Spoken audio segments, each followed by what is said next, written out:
Deuxième question. L'hémorragie est-elle grave?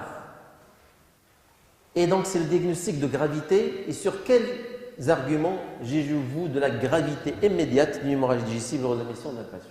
Donc, on a dit c'est des arguments plutôt cliniques d'abord, et puis donc un bilan biologique. Notre patiente, c'est l'âge. Le terrain, elle est diabétique. La quantité rapportée par la patiente, c'est subjectif, et surtout l'état hémodynamique. Donc, c'est le terrain et l'état hémodynamique. Comment apprécier? Une appréciation donc objective se base sur le terrain, les comorbidités, le retentissement clinique est un bon critère pour le retentissement, et la biologie, leur chute, elle est plus tardive. Et on fait un bilan, mais d'ailleurs on fait un bilan, et parfois on le refait, même dans la même journée, pour voir s'il y a une déglobulisation. Maintenant, est-ce qu'on fait la sonde nasogastrique? Ce n'est pas systématique et c'est très rare qu'on l'a fait. Il y a certaines indications. Troubles de conscience, risque d'inhalation. Vraiment, on l'a fait de moins en moins dans les hémorragies digestives. Pourquoi?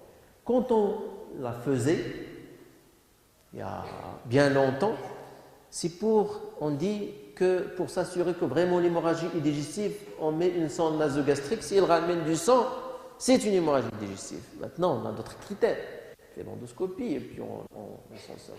Deuxièmement, on dit qu'il y a aussi un intérêt de gravité.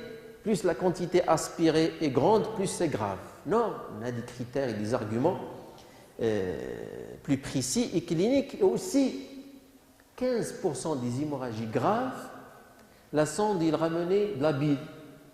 Pourquoi? Parce que le saignement, depuis lors, le bulbe, il ne revient pas.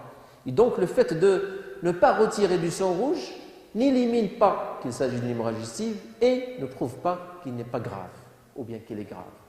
Troisième intérêt, ils injectaient par la sonde de l'eau glacée pour un petit peu entraîner un effet vasoconstricteur. Donc, pour ces raisons, la sonde nasogastrique presque abandonnée. Quelques indications pour cette sonde. Et donc, elle est non recommandée en routine. Comment? C'est des signes cliniques de gravité, la pâleur, sueur, la froideur des extrémités, les marbrures, marbre, rkham, dit que les extrémités c'est comme du marbre, ça c'est grave. D'accord? Ce sont des signes d'hypoperfusion.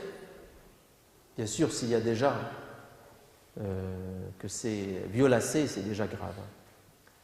La tachycardie, la tachypnée, la bradycardie, l'hypotension, il y a bien sûr l'état de choc. Il faut hospitaliser le patient. S'il y a une hémorragie active, le mettre en position latérale de sécurité, oxygénothérapie par voie nasale et mettre au moins une voie veineuse de bon calibre. Commencer le remplissage par le sérum salé et des macromolécules en attendant, en l'absence d'état de choc, en attendant d'avoir une idée sur l'hémodynamique biologique pour savoir est-ce qu'on transfuse ou on ne transfuse pas, selon aussi le terrain. On va voir. Un bilan biologique de débrouillage, entre guillemets, énumération, groupage, un bilan d'hémostase, ionogramme, créatinine, urée, bilan hépatique. Compenser l'hémorragie si on a une hypotension, ou bien de les objectifs, c'est avoir une tension supérieure à 8 cm de mercure, et une hématocrite supérieure à 25. Et lors du remplissage, il faut faire attention. Il ne faut pas trop remplir, surtout en cas d'hypertension portale, parce qu'on peut précipiter la récidive hémorragique. Faire un ECG et surveiller les paramètres vitaux. Donc, il faut repêcher les patients plus graves et les hospitaliser en unité de soins intensifs. En cas d'hémorragie foudroyante, en cas de choc, en cas d'hypovolémie sévère.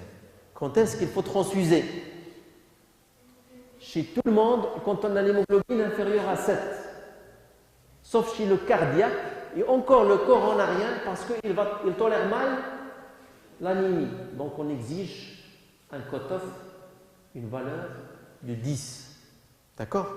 Donc si j'ai une hémoglobine à 8, l'hémorragie s'est arrêtée, je ne vais pas transfuser le patient est stable, je ne vais pas le transfuser.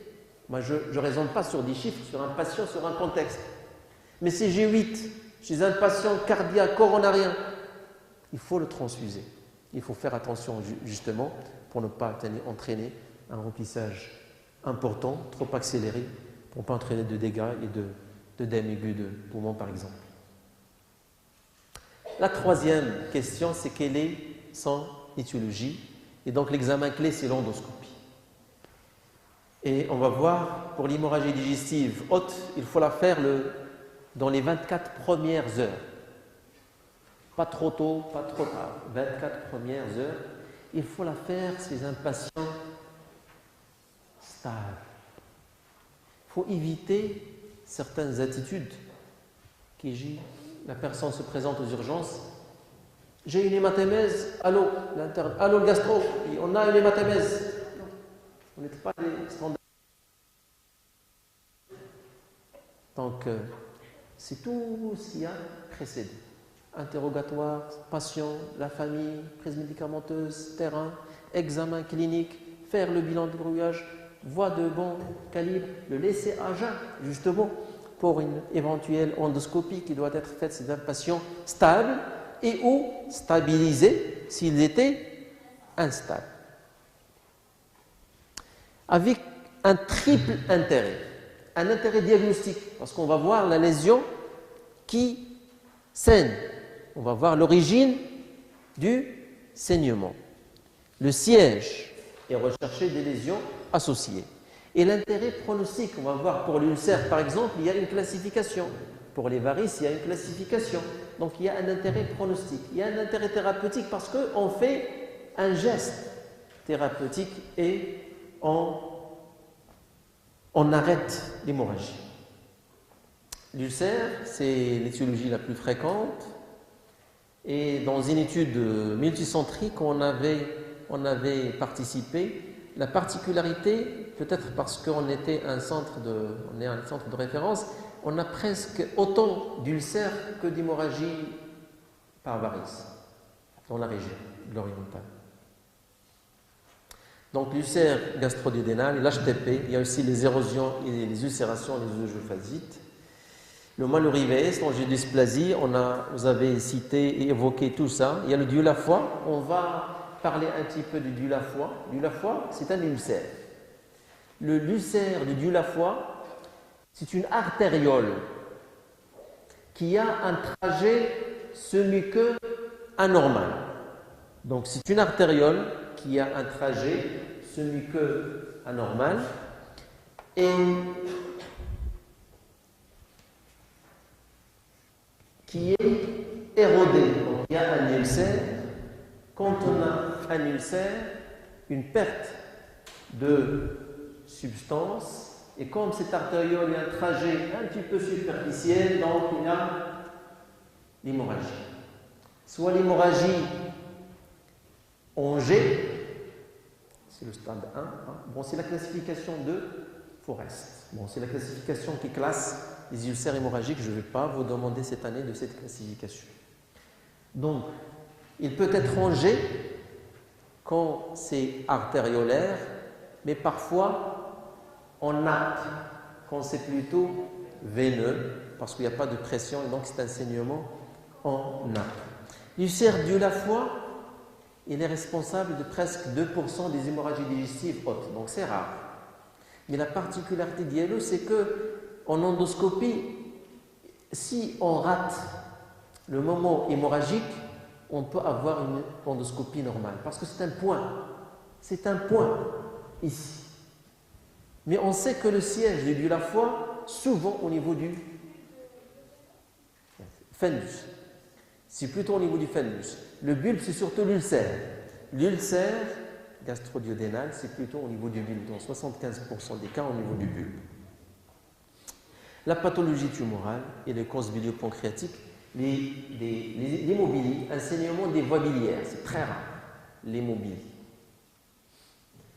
Voyez l'ulcère, voyez un saignement en G. Et là, c'est un ulcère, voilà, un large ulcère, creusant, à fond propre, avec des berges surélevées. Ça, c'est un ulcère suspect. En dehors de l'épisode, on va le voir dans le cours des ulcères, l'ulcère gastrique, il faut toujours faire des biopsies. En dehors de l'hémorragie. On ne va pas faire de biopsie en épisode hémorragique en général. Quel est le traitement médical de l'ulcère hémorragique? C'est les IPP, les inhibiteurs de la pompe à protons. Et pas les anti-H2. Pourquoi? Parce qu'en cas de saignement sur ulcère, souvent l'hémorragie, elle s'arrête. Il se forme le clot plaquettaire, le caillot. Et pour que ce caillot reste stable et pour qu'il ne soit pas dissous, ici il est dissous, il y aura la reprise hémorragique.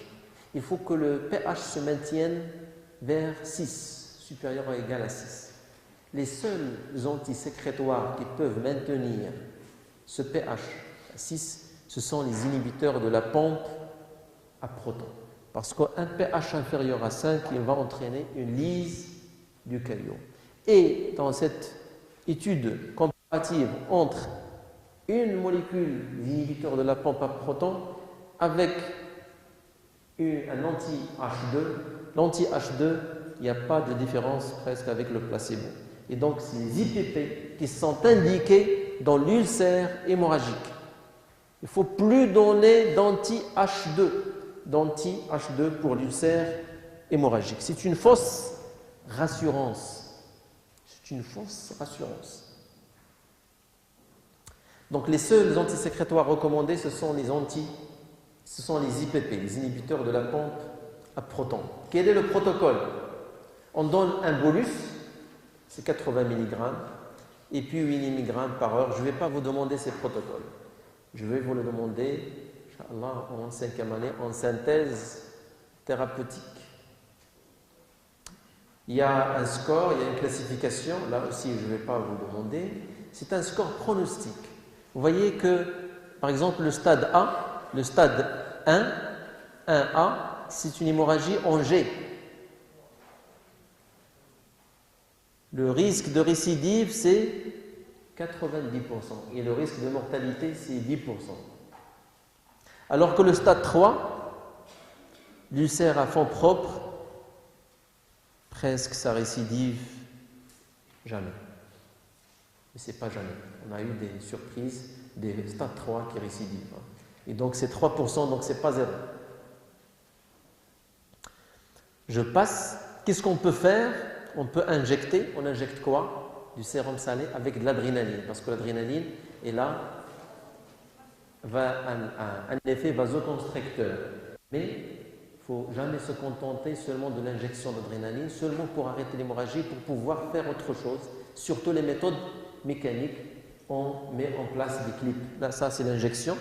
Vous voyez un vaisseau qui saigne, on injecte ici, et puis on a la formation de cette vasoconstriction qui arrête le saignement. Mais c'est un bridge, c'est un pont, parce que il va disparaître, et puis rebolote. Donc ça seulement pour arrêter le saignement, pour mettre ça, les clips. Et on met des clips pour arrêter le saignement. Ça, c'est le maloriveis. Ce sont vraiment des déchirures du bas œsophage, avec, bien sûr, un effort de vomissement. Et donc, c'est vraiment des véritables déchirures. Et voilà l'ulcère de Dieu la foi, avec une mise en place de clips. Voilà l'ulcère de Dieu à la foi, avec une mise en place de clips. L'hémorragie de l'HTP, donc on a parlé de l'hypertension portale et des varices, soit œsophagiennes, mais aussi les varices gastriques, cardio-tuberositaires ou gastriques. Il y a une classification. Qu'est-ce qu'il faut faire chez le sérotique? C'est ça.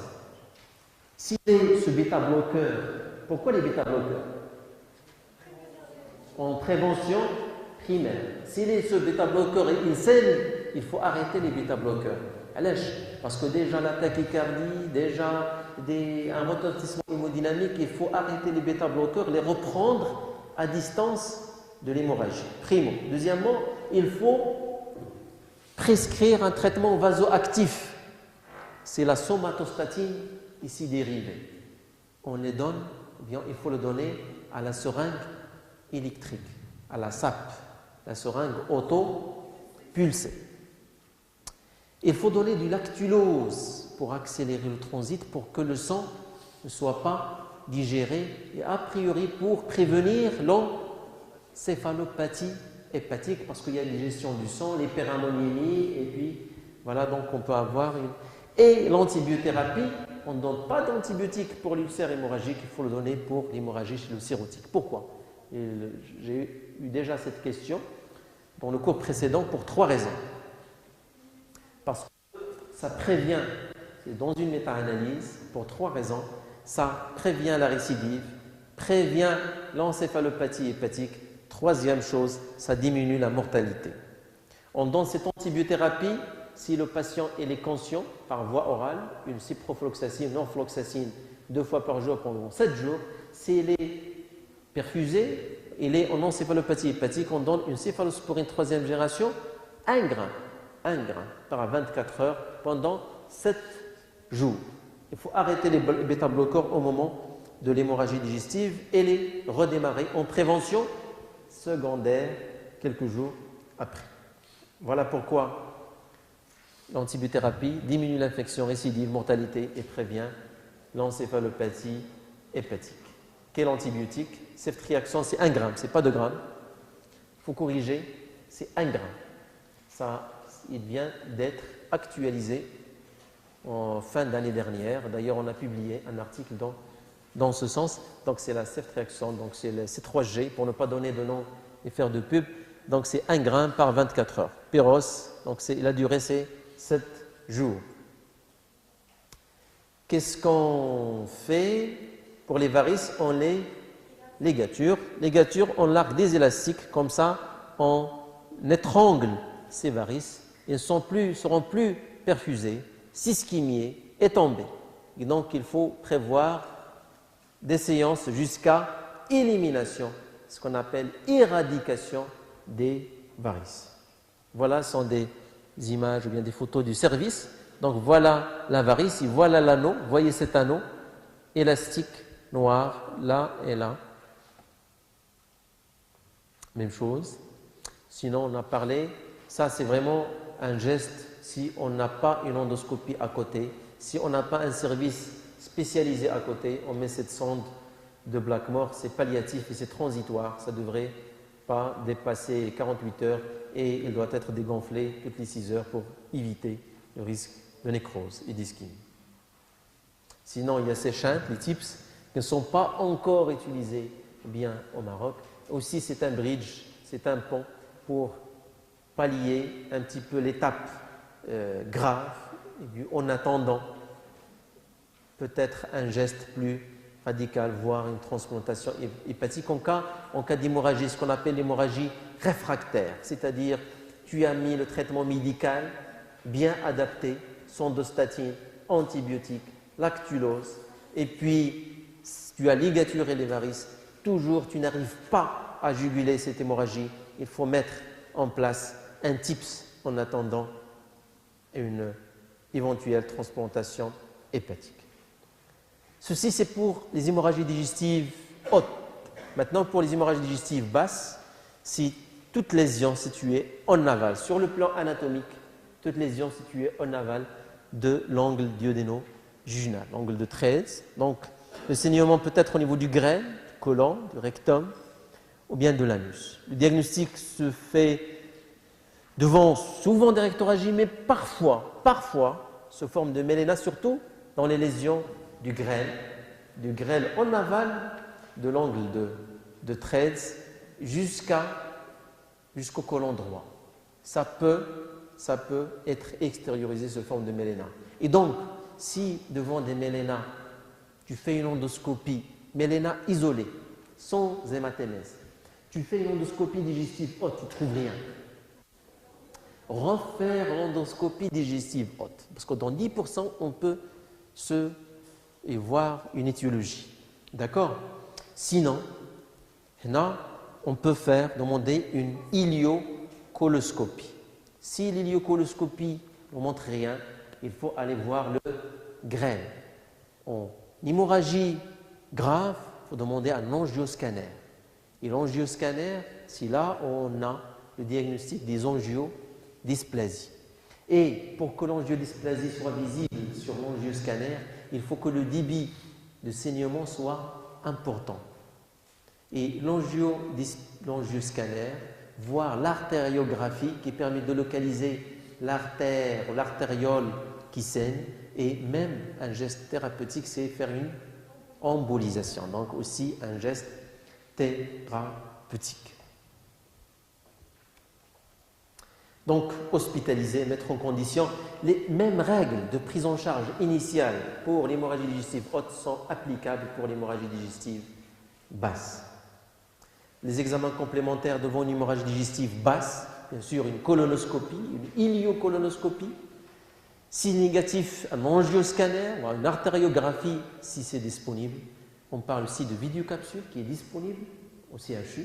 Donc c'est une caméra que le patient avale et qui enregistre des images. Et ces images sont transmises en temps réel via des électrodes, comme les électrodes de l'électrocardiogramme, vers un boîtier.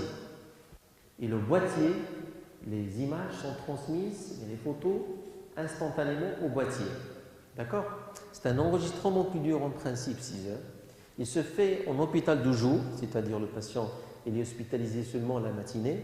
Il nécessite une préparation préalable, arrêt surtout du fer, surtout si le patient il est anémique, parce que le fer, ça peut colorer et ça peut donner des fausses images. Et donc, il faut l'arrêter bien avant et on ne récupère pas la caméra. En principe, le modèle qu'on a au CHU, on ne récupère pas cette microcaméra. La microcaméra, c'est comme une gélule, c'est la taille d'une gélule. Et donc, là, on peut voir l'origine du saignement, surtout au niveau du grain. L'inconvénient de cette vidéocapsule, c'est même s'il voit la lésion, voilà. Et localisation, la biopsie ne permet pas de faire de biopsie ni de faire un geste thérapeutique. S'il y a un ulcère, du grain, non. Donc il faut aller par l'entéroscopie. Je vous dis que la semaine prochaine, Inch'Allah, on va commencer l'entéroscopie au CHU. Donc l'entéroscopie aussi, c'est un endoscope différent du gastroscope et du colonoscope. D'accord? Avec une technique aussi différente. Donc la colonoscopie totale, voir l'artériographie, diagnostic et même thérapeutique, on a parlé de l'embolisation, mais l'hémorragie doit être active et abondante pour qu'on puisse détecter l'artériole pathologique. On fait un angioscanner. Quelles sont les étiologies? On va parler d'enquête tumorale. Les diverticules, oubliez. Vous savez ce que c'est qu'un diverticule?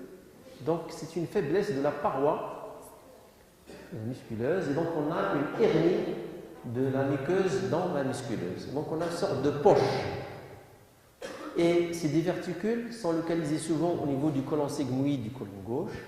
Et les complications, elles peuvent s'inflammer, s'infecter. On peut avoir une diverticulite ou bien un abcès péridiverticulaire. Mais c'est à gauche, parce que c'est souvent le diverticule. Et ça donne le tableau d'appendicite à gauche. D'accord? Mais aussi, ça peut saigner. Le saignement des diverticules, c'est rare. Et c'est souvent les diverticules du côlon droit qui saignent. C'est là où les diverticules ne devraient pas siéger ou que ça saigne. D'accord? Donc l'hémorragie, c'est une complication rare de la diverticulose. Plusieurs diverticules, c'est la diverticulose. Comme les polypes, c'est la polypose. D'accord? Entre guillemets, diverticules ne dégénèrent jamais. Entre parenthèses, vous aurez le cours des diverticules avec on a parlé des angiodysplasies, des colitis ischémiques, les causes inflammatoires et les causes pathologiques qui doivent être. Il y a le grêle aussi, il y a l'angiodysplasie, souvent l'angiodysplasie localisée au niveau de l'intestin grêle, la pathologie tumorale et un des verticules particuliers au niveau du grêle qui s'appelle le verticule de Meckel. Voilà un exemple d'angiodysplasie. C'est une vision par capsule. Donc vous voyez cette image, ce qu'on appelle angiodysplasie ou télangiectasie, c'est-à-dire une dilatation des artérioles, bien des vasculaires. Et voilà, ici, qu'est-ce qu'on fait? On peut les coaguler. Donc on a aussi de quoi coaguler ces angiodysplasies par plasma argan. Donc par un gaz, le plasma argan, ce qu'on appelle l'APC. APC. Argan Plasma Coagulation. D'accord? Si vous entendez parler, APC, c'est une coagulation par plasma argan. Donc c'est un gaz inerte qui permet de coaguler ces lésions vasculaires. Au total, devant une hémorragie digestive, il faut se poser 3 questions. S'agit-il d'une hémorragie digestive? Deuxième question, est-elle grave? Et si elle est grave, il faut déjà entamer les mesures initiales de prise en charge. Troisièmement, quelle est son étiologie? Il faut affermir le diagnostic, apprécier la gravité, effectuer les mesures d'urgence et après un diagnostic logique. Tout ça, c'est dans le cadre d'une prise en charge multidisciplinaire où l'examen clé est représenté par l'endoscopie. Et bien sûr, il faut. Mais ce que je dis, l'endoscopie ne va pas sauver un patient qui est instable. Il faut d'abord stabiliser le patient avant de faire une endoscopie. Et je vous remercie.